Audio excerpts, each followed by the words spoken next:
বলল তা আমি একদমই বিশ্বাস করতে পারছিলাম না।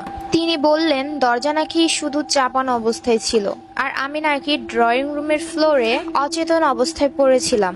খুব সম্ভবত দরজা লাগাতে গিয়ে পা পিছলে ফ্লোরে পড়ে অজ্ঞান হয়ে পড়ে যাই, আর আমার হাতে গ্লাস ছিল, হয়তো সেটা ফ্লোরে পড়ে ভেঙে কাচের টুকরোগুলো ছড়িয়েছিল। তবে আমার তখনও স্পষ্ট মনে আছে যে আমি মেন দরজা খুব ভালোভাবে লাগিয়ে দিয়েছিলাম, সেই সাথে আমার রুমের দরজাটাও। তাহলে মেন দরজাটা কিভাবে খোলা থাকবে, আর আমি বা আমার রুমের বাইরে এলাম কিভাবে? এসব ভাবতে ভাবতে আব্বু হুজুরকে নিয়ে এলেন। আমি তখন সবাইকে সম্পূর্ণ ঘটনা খুলে বললাম। সব শুনে হুজুর বললেন, বেশ কয়েক বছর আগে এখানে একটি পরিত্যক্ত পুকুর ছিল। প্রায় 5 বছর আগে এই বাড়ির মালিক এই জায়গা কিনে এইখানে বাড়ি তৈরি করেন। তখন থেকেই এই অদ্ভুত ঘটনা ঘটতে থাকে তাদের সাথেও।